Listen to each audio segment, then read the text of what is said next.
otra vez. Esto es Aprende en Casa. Les damos la bienvenida a un programa más en el que el aprendizaje y la diversión van de la mano. ¿Recuerdan lo platicado en programas anteriores acerca de los periódicos?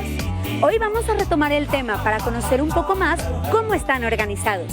Porque claro, en los periódicos no todas las notas son iguales ni sirven para lo mismo. Están formados por reportajes, entrevistas y noticias, y cada uno de estos textos tiene sus propias características. ¿Listos para conocerlas? Muy bien, como buenos reporteros preparen lápiz y papel porque nuestro paseo por el mundo del periodismo comienza ahora. Y no olvides tus materiales para anotar las preguntas y actividades que se te piden, para que cuando acabe el programa puedas responderlas y hacerlas a tu ritmo. Hoy vamos a aprender más sobre los periódicos. ¿Recuerdas que la semana pasada hablamos de para qué sirven los periódicos, su historia y el tipo de textos que encontramos en ellos? Pues hoy justo vamos a profundizar en 3 de los textos más importantes que puedes encontrar en un periódico: el reportaje, la entrevista y la noticia. Al final te haremos algunas preguntas. Sin embargo, lo más importante es que disfrutes aprendiendo a la distancia y pongas mucha atención a las características de cada texto. Así, si tú quisieras elaborar tu propio periódico, sin duda podrías hacerlo. Esperamos que te guste. Vamos a verlo. Este es Javi. A Javi le encanta leer. Le gustan sobre todo los reportajes.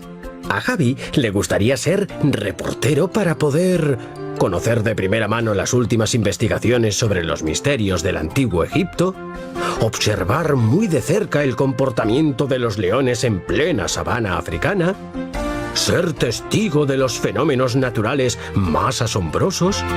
Pero claro, para ser reportero, lo primero que Javi tiene que saber es cómo se hace un reportaje.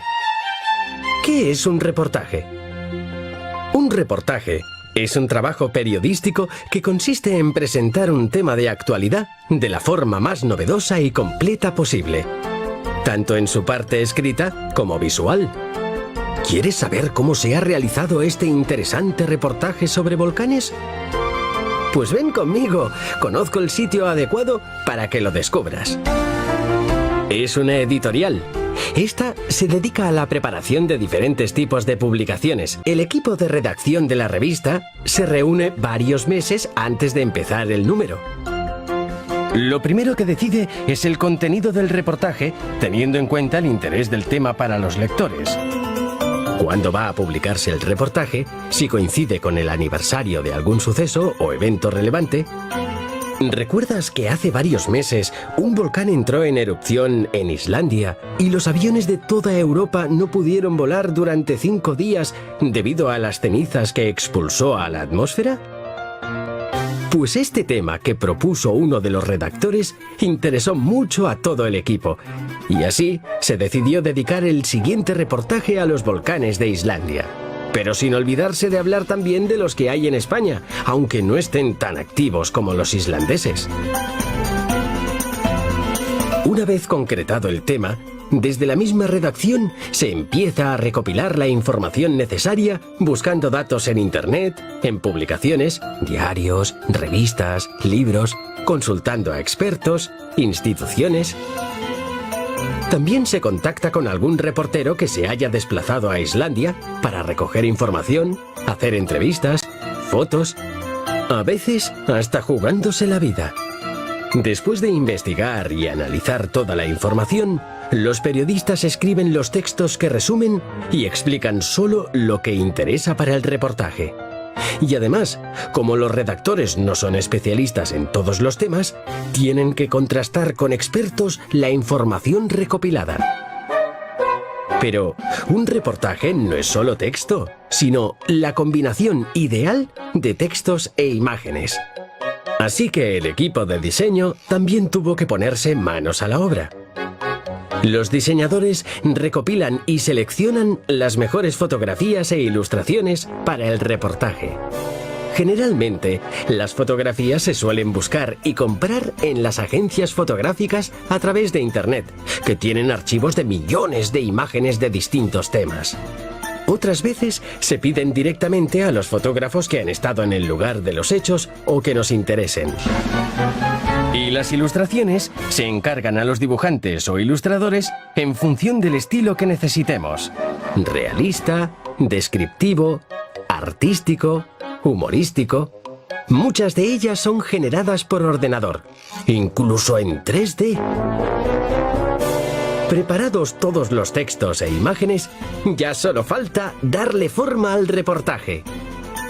El equipo de diseño define la parte estética, es decir, la maqueta, los colores, los tipos de letra, la forma en la que va distribuida la información.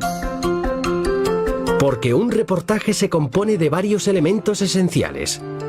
El titular, una entradilla que presenta el contenido del reportaje. El desarrollo o el cuerpo del reportaje, es decir, toda la información se presenta de forma muy fragmentada para facilitar la lectura de los textos a los lectores. Y los llamados pies de foto para identificar y explicar las imágenes. Y así se hace el reportaje, aunque aún no está terminado del todo, porque falta corregirlo con atención para comprobar que no se han colado ni errores ni erratas. Se corrige en el ordenador y después se vuelve a revisar en las llamadas pruebas de color. Ahora ya sí que todo está terminado y corregido. Solo falta la última etapa: enviar nuestro reportaje junto con el resto de la revista a la imprenta, donde se imprimen miles de ejemplares. Además, nos aseguramos de que la publicación se imprima de la forma más ecológica posible, con papel blanqueado sin cloro, que no resulta contaminante, y procedente de bosques gestionados de manera sostenible, es decir, con tala controlada para que no se agoten los árboles. Pero aquí no se acaba la historia, porque mientras sucede todo esto, el equipo al completo ya está preparando nuevos y sorprendentes reportajes para el próximo número. ¿Qué te pareció esta información? Muy interesante, ¿no? Ahora vamos a ver el siguiente video. Hola, ¿qué tal? Yo soy Axel, estamos aquí en Cosa de Niños y voy a entrevistar a... Elena Poniatowska Amor. Bueno, ella es una de las escritoras más famosas de México y tú me podrías decir qué te inspiró a escribir, a hacer libros, ¿qué te inspiró? Bueno, fíjate que eso fue hace muchísimos años. Empecé yo como periodista en el periódico Excelsior y solo publiqué en 1954 un libro chiquito que inició una colección que se llamó Los Presentes, que se llamaba Lilus Kikus, que es más o menos para niños. ¿Y me podrías decir cuál es tu libro más favorito, tu escritor así más favorito que te encante?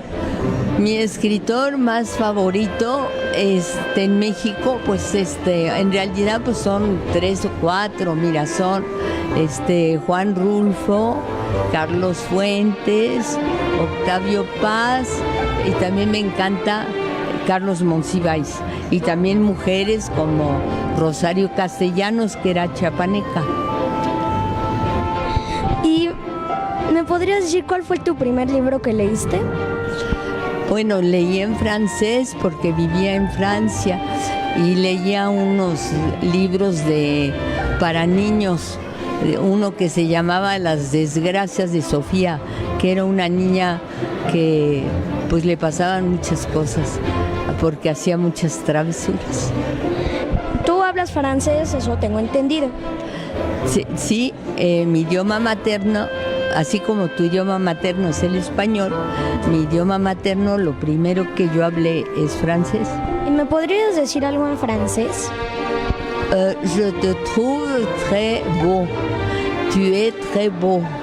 Es très sympathique et tu as un regard très intelligent. ¿Quieres que te lo traduzca en español? Te encuentro muy guapo y muy simpático y tienes una mirada muy inteligente. Bueno, y para terminar... Unos buenos dientotes. Y para terminar, ¿Te gusta leer en las nubes? ¿Y cuál es tu nube favorita? Si me gusta leer en las nubes, ¿cómo? ¿Estar en las nubes o leer en las nubes? O sea, adentrarte tanto a un libro que piensas que estás flotando y leyendo únicamente con el libro. Bueno, eso claro que me gustaría, pero no te creas que hay muchas cosas así.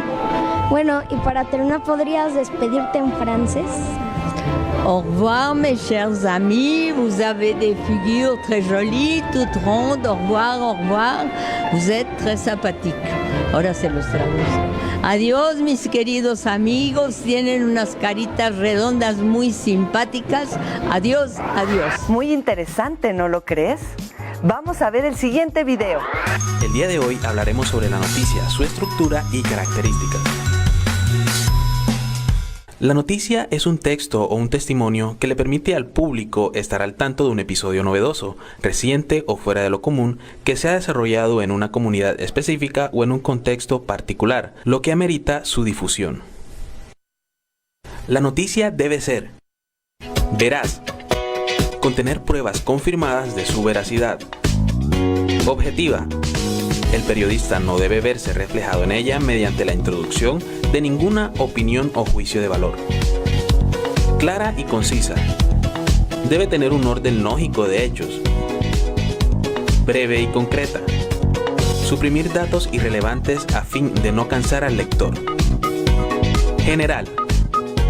Debe ser de interés social y no particular. Actual. Hechos o acontecimientos recientes. Las partes de la noticia son: primero, titular; segundo, lead; tercero, cuerpo de la noticia; y cuarto, un remate. Ahora veamos qué significa cada una de ellas. Titular. Presenta la noticia, es amplio, conciso y breve. Tiene que captar la atención. Ahora veamos un ejemplo de titular. Lead. El lead resume la noticia y amplía los titulares, teniendo en cuenta las 6 preguntas básicas, que son: ¿qué?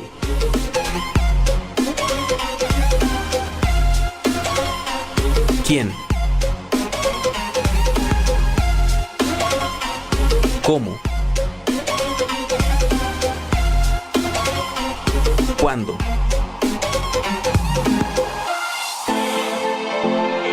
¿Dónde?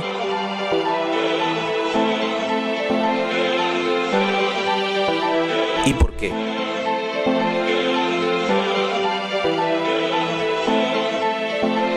Ahora veamos cuál es el lead de esta noticia. Un grupo de arqueólogos halló los restos de la que consideran la ciudad más antigua de Europa, de unos 7000 años de antigüedad, y a los que creen que son los vestigios de los primeros mini-estados de ese continente. Cuerpo. Agrega información complementaria que ayuda a entender el hecho y profundizar en él. Es el desarrollo de la noticia con datos y testimonios. Ahora veamos un ejemplo de cuerpo de la noticia.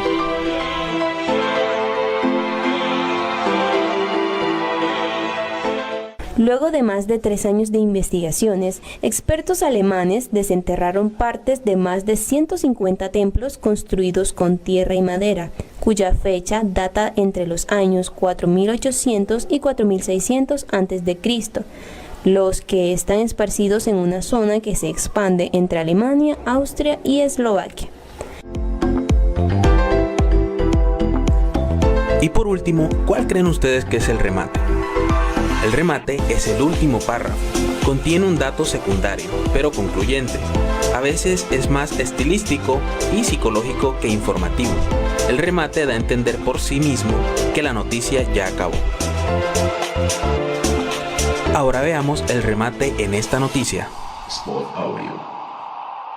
Los edificios habrían sido construidos unos 2000 años antes de las pirámides de Egipto y del monumento de Stonehenge en Gran Bretaña, según dijo el diario inglés The Independent.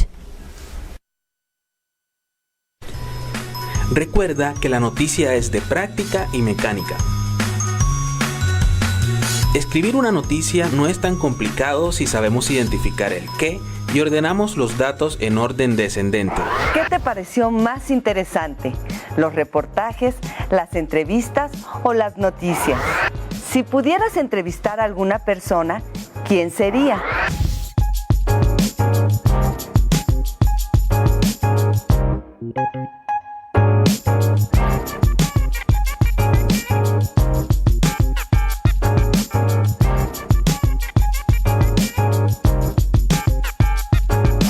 Escribe un reportaje de algún suceso que haya pasado en tu casa durante este tiempo que no has ido a la escuela.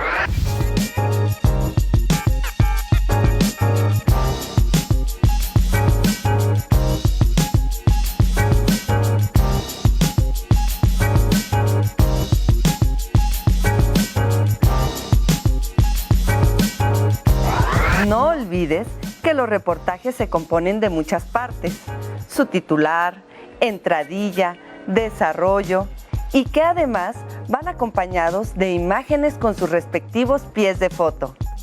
Así que, si te es posible, utiliza fotos y si no, elabora tus propias ilustraciones. Si tienes la fortuna de hablar y escribir una lengua indígena, aprovecha también este momento para practicarla. Responde a las preguntas o platica con tu familia en tu lengua. Recuerda que puedes buscar en tu casa otro libro sobre el tema. O si tienes internet, puedes también obtener información de ahí. Así podrás saber más. Si no cuentas con estos materiales, no te preocupes. En cualquier caso, platica con tu familia sobre lo que aprendiste. Seguro les parecerá interesante y podrán decirte algo más. Esto fue ¿Cómo son los periódicos? ¿Cuál de los ejemplos de texto periodístico fue su favorito? Les recomiendo que elijan el que más les haya gustado y lo pongan en práctica en casa. Elaboren sus propios reportajes y entrevistas y compártanlos con su familia. Si no tienes el libro de texto o necesitas ayuda para resolver las preguntas, contáctanos.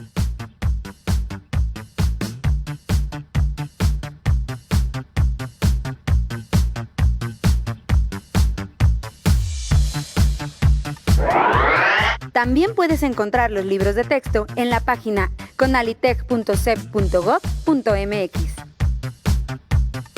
Si quieres volver a ver los programas de Aprende en Casa, los puedes encontrar en la siguiente liga: aprendeencasa.cep.gov.mx.